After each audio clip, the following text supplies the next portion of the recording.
पिछली क्लास में यह पढ़ चुके हैं कि परमाणुीय त्रिज्या या आयनिक त्रिज्या जो है वह आवर्त में बाएं से दाएं जाने पर घटती है। यानी कि मैं ये कहूँ कि जब हम लोग लेफ़्ट टू राइट जाते हैं तो जो साइज है, एटॉमिक साइज या आयनिक साइज जो है वो क्या होती है, घटती है। तो आयनन एंथैल्पी की अगर हम लोग बात करेंगे तो आयनन एंथैल्पी होती क्या है, किसी विलगित गैसीय परमाणु के सबसे बाहर वाले यानी बाह्यतम कोश से एक इलेक्ट्रॉन निकालने के लिए जिस ऊर्जा की आवश्यकता होती है उसे हम लोग कहते हैं आयनन ऊर्जा।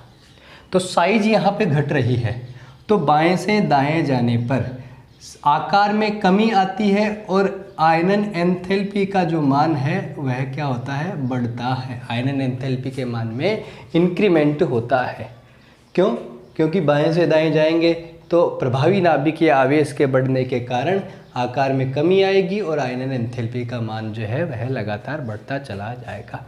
लेकिन हम लोग ये बात कर चुके हैं कि यहाँ से यहाँ तक जाने पर आकार में उतनी ज़्यादा कमी नहीं हो पाती है जितना हम लोग एक्सपेक्ट करते हैं, जिसको हम लोग स्क्रीनिंग इफेक्ट, परिरक्षण प्रभाव और प्रभावी नाभिकीय आवेश के प्रति संतुलन से समझ चुके हैं। तो इसका मतलब ये है कि इसकी आयनन एंथैल्पी जो है उसके मान में भी ज़्यादा परिवर्तन नहीं होता है। इनकी आयनन एंथैल्पी जो है वो 6 से 10 इलेक्ट्रॉन वोल्ट तक होती है। इसके अलावा अगर हम लोग बात करें तो इस ग्रुप में 3D सीरीज में स्कैंडियम एक ऐसा एलिमेंट है जिसके अलावा बाकी सारे के सारे जो एलिमेंट हैं वो +2 ऑक्सीकरण अवस्था प्रदर्शित करते हैं। यानी कि इनके लिए +3 ऑक्सीडेशन स्टेट जो है उनकी जो वैल्यू है वह थोड़ी सी इम्पोर्टेंट हो जाती है। स्कैंडियम +3 ऑक्सीडेशन स्टेट शो करता है, जिंक केवल +2 ऑक्सीडेशन स्टेट शो करता है। इसलिए जिंक से 2 इलेक्ट्रॉन निकालने के बाद इसका जो आयनाइजेशन एंथैल्पी है उसका मान बहुत ज़्यादा उच्च हो जाएगा। ऐसे ही अगर हम लोग बात करें यहाँ पे मैंगनीज, क्रोमियम, तो इनके भी जो द्वितीय आयनन एंथैल्पी के मान हैं वो हम लोग जितना सोचेंगे उससे थोड़ा सा अलग होंगे। जैसे मैंगनीज में तो खास फर्क नहीं पड़ेगा। मैंगनीज का जो तीसरा थर्ड जो है उसका मान उच्च होगा। उसका कारण यह है कि यह D5 इलेक्ट्रॉनिक विन्यास धारण कर चुका होगा। वैसे ही क्रोमियम जो है वह +2 ऑक्सीकरण स्टेट में आने के लिए जब इससे इलेक्ट्रॉन निकाला जाएगा यानी इसकी जो सेकंड आयोनाइजेशन एंथैल्पी का मान है वह उच्च होगा, जिसका कारण भी क्या है, यह D5 इलेक्ट्रॉनिक विन्यास कैरी करता है। क्यों? क्योंकि हम लोग ये बात पढ़ चुके हैं पहले ही। ऐसे ही हम लोग कॉपर की बात करें, इन तीनों ही एलिमेंट्स के बारे में हम लोग ये शो देखते हैं कि इनके जो थर्ड IE जो है उनके मान अत्यधिक उच्च होते हैं, जो इस बात की पुष्टि करता है कि ये अधिकतम +2 ऑक्सीकरण अवस्था में ही स्थायी होते हैं, यानी उससे उच्च ऑक्सीकरण अवस्था प्रदर्शित करने की प्रवृत्ति नहीं रखते हैं।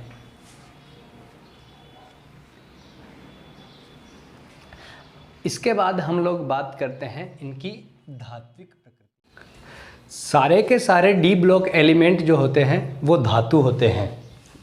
इनमें मुख्यतः 3 प्रकार की क्रिस्टल जालक संरचनाएं पाई जाती है, जिनको हम लोग लिखते हैं HCP, CCP और BCC।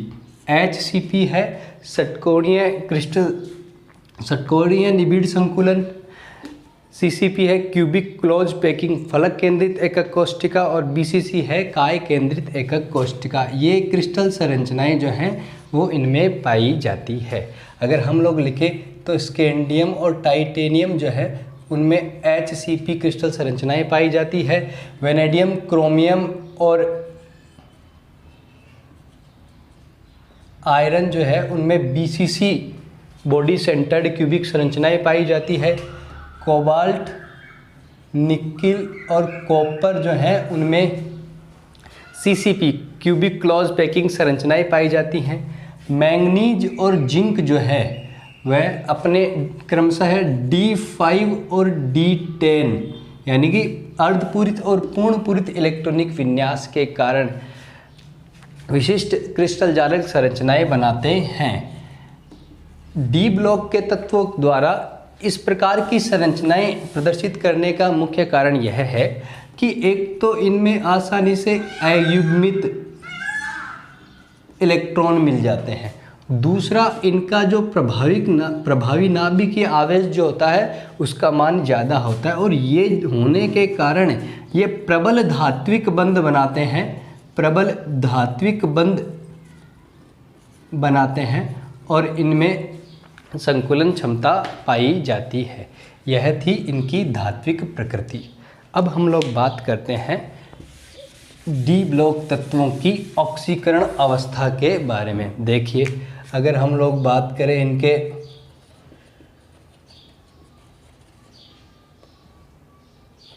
ऑक्सीकरण अवस्था के बारे में, तो सबसे पहले हम लोग ये लिखते हैं कि एस कक्षक में इलेक्ट्रॉन और डी कक्षक में अयुग्मित इलेक्ट्रॉन इनमें कितने हैं। तो स्कैंडियम 2, यहाँ भी 2, यहाँ भी 2, क्रोमियम में एस में 1 इलेक्ट्रॉन होता है, मैंगनीज में 2, आयरन में 2, कोबाल्ट में 2, निकेल में 2, कॉपर में 1 और जिंक में 2।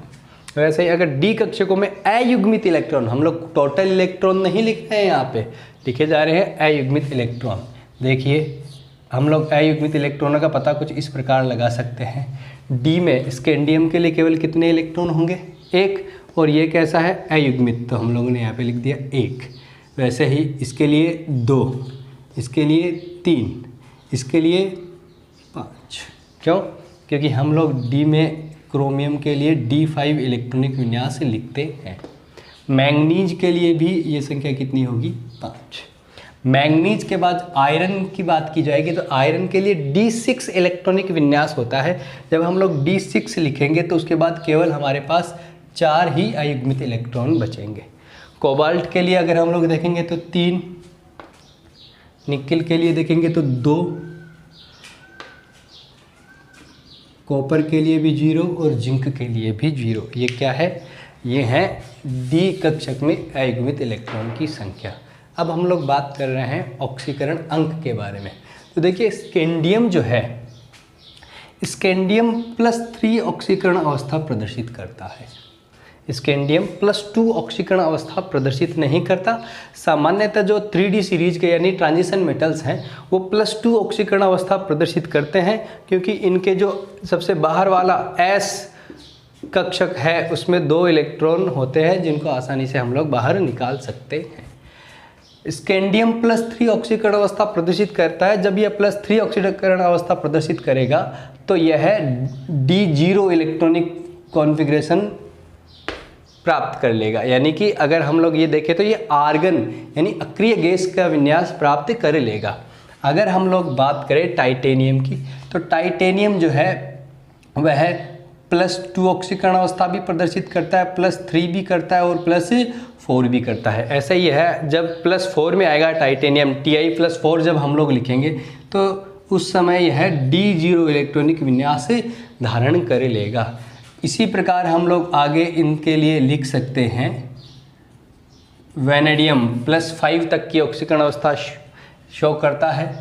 क्रोमियम +1 ऑक्सीकरण अवस्था प्रदर्शित करता है, +2 ऑक्सीकरण अवस्था प्रदर्शित करता है, +3 ऑक्सीकरण अवस्था, +4, +5 और +6 तक ऑक्सीकरण अवस्था प्रदर्शित करता है, क्योंकि इसमें अयुग्मित इलेक्ट्रॉनों की संख्या कितनी है?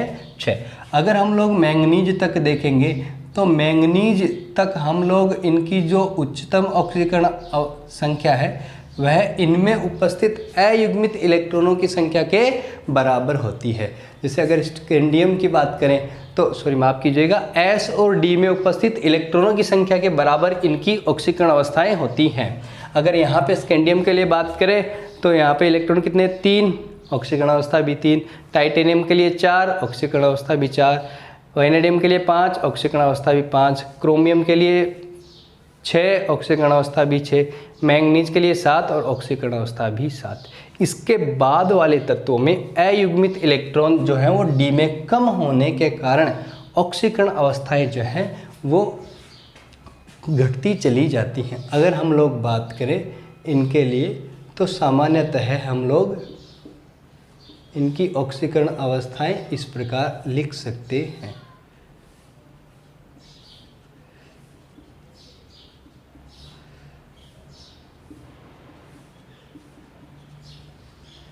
ये डी ब्लॉक एलिमेंट्स की कुछ ऑक्सीकरण अवस्थाएं हैं।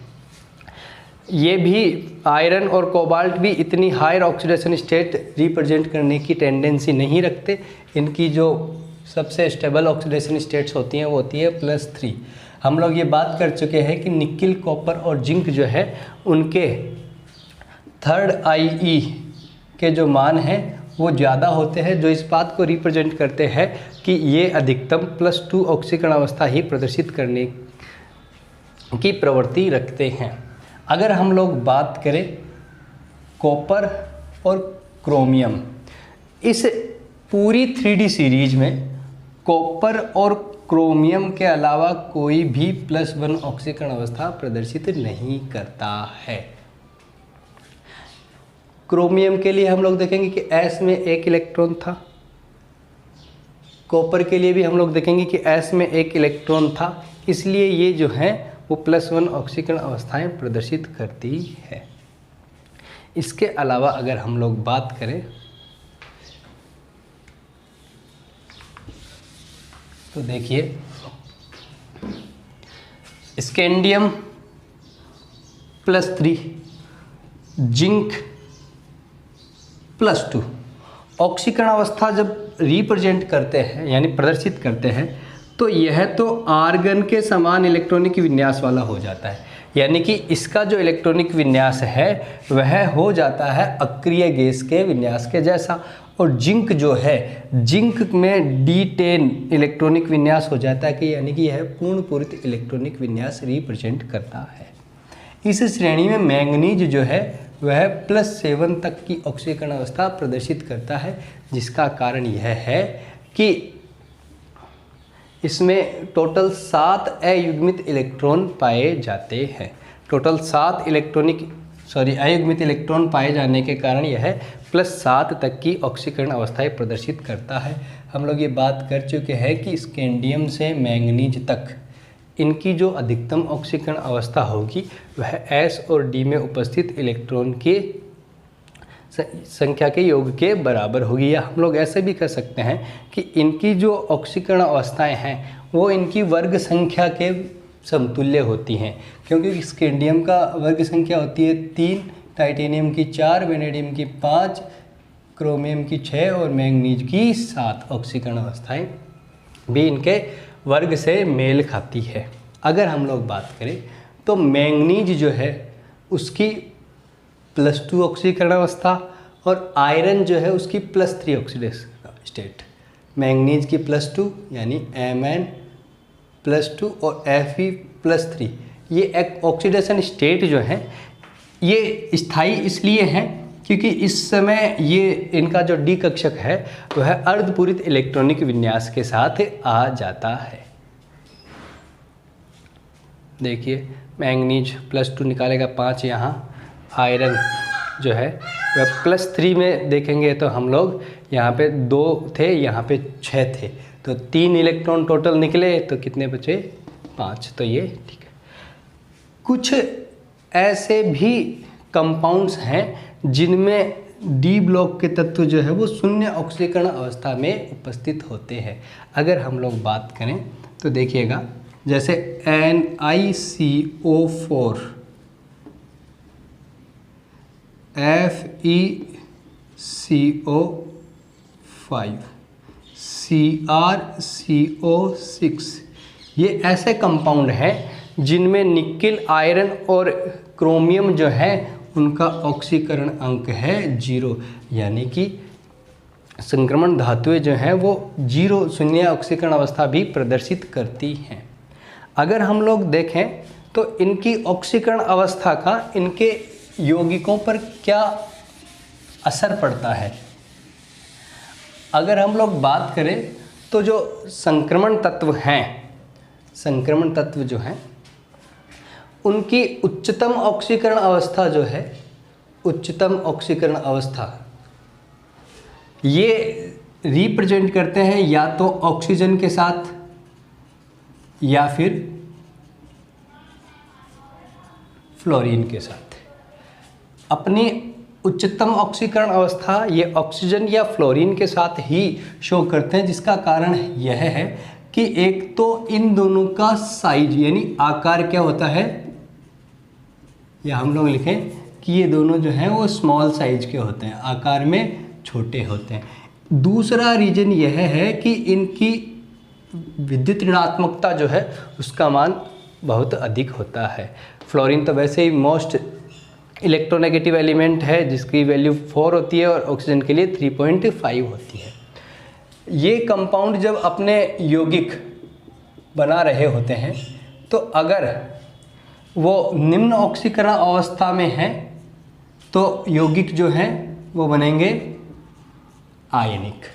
अगर उच्च ऑक्सीकरण अवस्था में है, उच्च ऑक्सीकरण अवस्था में यदि कंपाउंड बनाए जा रहे हैं तो वो होंगे सह संयोजी प्रवृत्ति के। यानी हम लोग ये कह सकते हैं कि जैसे जैसे धातु का ऑक्सीकरण अंक बढ़ता चला जाएगा उसमें सह संयोजी गुण भी बढ़ते चले जाएंगे। इन धातुओं के ऑक्साइड या फ्लोराइड जो हैं उनमें धातु का ऑक्सीकरण अंक बढ़ने के साथ साथ उसकी क्रियाशीलता और अम्लीय प्रवृत्ति जो है वह लगातार बढ़ती चली जाती है। जैसे अगर हम लोग देखें MnO, Mn2O3, MnO, Mn2O3, MnO2, MnO3, Mn2O7। देखिए तो इसमें मैंगनीज का ऑक्सीकरण अंक है +2, इसमें है +3, इसमें है +4, इसमें है +6 और इसमें है +7। यानी कि इधर से इधर जब हम लोग जा रहे हैं तो ऑक्सीकरण अंक के मान में हो रही है वृद्धि। अगर हम लोग देखें तो यह होता है क्षारीय, यह होता है उभयधर्मी और शेष जो ऑक्साइड होते हैं वो अम्लीय प्रवृत्ति के होते हैं। तो हम लोग ये कह सकते हैं कि इनमें ऑक्सीकरण अंक बढ़ने के साथ साथ ऑक्साइडों की अम्लीय प्रवृत्ति और क्रियाशीलता का मान बढ़ता है। आज के लिए इतना ही। नेक्स्ट जो गुणधर्म है हम लोग अगली क्लास में पढ़ेंगे।